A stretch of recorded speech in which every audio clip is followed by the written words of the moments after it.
জয় যিশু। প্রথম পাঠ যাত্রা পুস্তক হতে আজকের বাণী পাঠ ৩২ অধ্যায় ১৫ থেকে ২৪ পদ, ৩০ থেকে ৩৪তম পদ।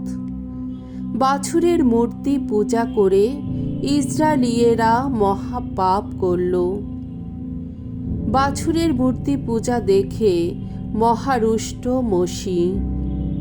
মোশি এবার সিনাই পর্বত থেকে নেমে এলেন। তার হাতে ছিল সেই মহা সাক্ষ্যলিপির ফলক দুটি। ওই ফলক দুটির এপিঠে ওপিঠে দুদিকেই লেখা ছিল। ঈশ্বর নিজেই ফলক দুটি তৈরি করেছিলেন, আর লেখাটাও ছিল ঈশ্বরেরই হাতের লেখা। তা ফলক দুটির গায়ে খোদাই করেই লেখা ছিল। সেই সময়ে যোশুয়া লোকদের চিৎকার হইচই শুনতে পেয়ে মোশিকে বললেন, ওই শুনুন, তাঁবু স্থানটিতে কীরকম যুদ্ধের হইচই শোনা যাচ্ছে। কিন্তু মোশি উত্তর দিলেন, আমি যা শুনতে পাচ্ছি কই, তা তো জয়গানের ও হইচই নয়, পরাজয় বিলাপেরও নয়, তা তো সমবেত পালা কীর্তনেরই শব্দ। তাঁবু স্থানটির কাছে আসতেই মোশি যখন বাছুরের সেই মূর্তিটা আর লোকদের সেই দল বেঁধে নাচ দেখতে পেলেন, তখন তার ক্রোধ জ্বলে উঠল। তিনি হাতের সেই ফলক দুটি মাটিতে ছুঁড়ে ফেললেন, পর্বতের পাদদেশে টুকরো টুকরো করেই ভেঙে ফেললেন। তারপর তিনি লোকদের গড়া ওই বাছুরের মূর্তিটা নিয়ে তা আগুনে পুড়িয়ে ফেললেন, আর তার বাকি সব কিছু পিটিয়ে পিটিয়ে একেবারে গুঁড়ো করে ফেললেন। ওই গুঁড়ো তিনি জলের উপর ছড়িয়ে দিলেন। তারপর ইসরায়েলীয়দের তা খেতে বাধ্য করলেন। এবার তিনি আরনকে বললেন, তোমার প্রতি লোকেরা এমন কি অন্যায় করেছিল যে তাদের ওপর তুমি এত বড় একটা পাপের বোঝা চাপিয়ে দিলে? আরন উত্তর দিলেন, দুহাই তোমার, অমন করে রাগ করো না। তুমি তো জানোই এই জাতির লোকেরা কত সহজে অন্যায়ের পথে পা বাড়ায়। ওরাই তো আমাকে বলল, আমাদের জন্যে এমন এক দেবতার মূর্তি তৈরি করুন, যিনি সব সময় আমাদের আগে আগে চলবেন। কেননা মোশি মিশর দেশ থেকে যিনি আমাদের এখানে নিয়ে এসেছিলেন, তার যে এখন কি ঘটেছে আমরা তো সে কথা জানি না।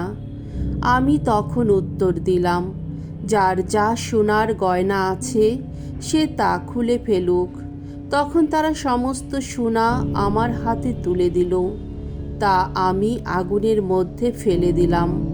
তখন তো ওই বাছুরটাই বেরিয়ে এলো। পরের দিন মোশি লোকদের বললেন, তোমরা তো একটা মহাপাপ করেছ। আমি এখন পর্বতের ওপর ভগবানের কাছে যাব, দেখি তোমাদের এই পাপের প্রায়শ্চিত্ত যদি করতে পারি। তাই ভগবানের কাছে ফিরে গিয়ে তিনি বললেন, হায় হায়, এই জাতির লোকেরা কি মহাপাপই না করেছে। নিজেদের উপাসনার জন্যে তারা তো একটা সোনার দেব মূর্তি তৈরি করেছে। তবুও বলছি, তুমি কি তাদের ক্ষমা করতে রাজি হবেই না? নইলে দুহাই তোমার লেখা সে গ্রন্থ থেকে আমার নামটা তুমি বরং মুছেই ফেলো। ভগবান উত্তর দিলেন, না, তারই নাম আমি আমার ওই গ্রন্থ থেকে মুছে ফেলব, যে আমার বিরুদ্ধে গিয়ে পাপ করেছে।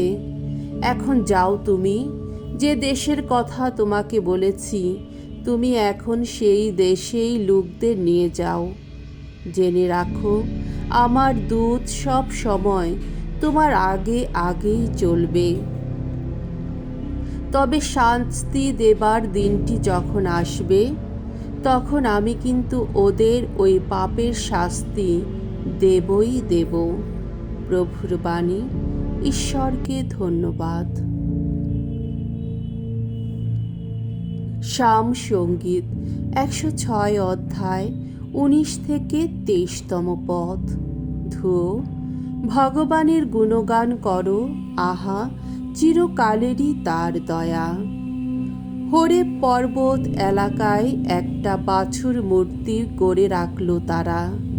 একটা ঢালাই করা জিনিসের পায়ে তারা করল প্রণাম।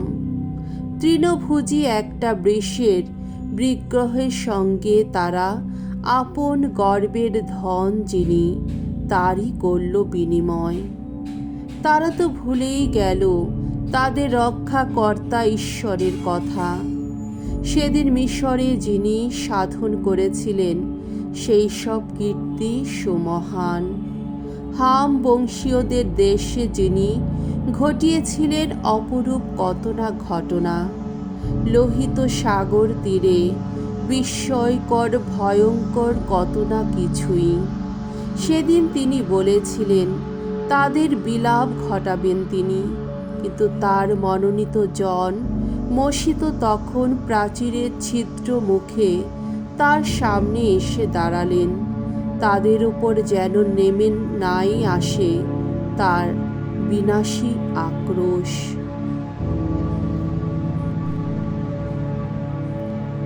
বাণী বন্দনা। জয় জয় প্রভুর জয়। সত্যময় বাণীর গুণে পিতা আমাদের দিয়েছেন নবজন্ম। চেয়েছিলেন তিনি আমরা সবাই হয়ে উঠি যেন প্রথম ফসল তার নিখিল সৃষ্টি মাঝে। জয় জয় প্রভুর জয়। মঙ্গল সমাচার। মথিরচিত মঙ্গল সমাচার 13 অধ্যায় 31 থেকে 35তম পদ। সর্ষে বীজ আর খামিরের উপমা কাহিনী শুনিয়ে যিশু স্বর্গরাজ্যের কথা প্রকাশ করেন। যিশু একদিন লোকদের সামনে একটি উপমা কাহিনী তুলে ধরলেন। তিনি বললেন, স্বর্গরাজ্য যেন একটি সর্ষে বীজেরই মতো। একজন লোক তা নিয়ে গিয়ে বুনে দিল নিজের জমিতে। এখন সর্ষের বীজ আর সমস্ত বীজের চেয়ে ছোট, কিন্তু তার চারাটি একবার বেড়ে উঠলে তা অন্য যত শাকের চেয়ে বড়ই হয়, আর শেষে তা হয়ে ওঠে একটা গাছ। আর আকাশের পাখিরাও তখন তার শাখায় এসে বসে। যিশু এবার লোকদের আর একটি উপমা কাহিনী বললেন। স্বর্গরাজ্য যেন সেই খামিরের মতো। একজন স্ত্রীলোক তা নিয়ে এসে 3 পাল্লা ময়দার সঙ্গে মাখতে লাগল, যতক্ষণ না সমস্তটাই গেজে ওঠে। যিশু সেদিন উপমা কাহিনীর মধ্য দিয়েই লোকদের কাছে এই সব উপদেশ দিলেন। আসলে উপমা না দিয়ে তিনি লোকদের কোনো উপদেশই দিতেন না, যাতে সত্য হয় প্রবক্তার এই বাণী। আমি এবার উপমা দিয়েই কথা বলবো। এবার এমন সব কথা ব্যক্ত করব যা সেই জগৎ সৃষ্টির সময় থেকেই গুপ্ত হয়ে আছে। প্রভুর মঙ্গলময় বাণী। খ্রিস্ট প্রভু তোমার প্রশংসা হোক।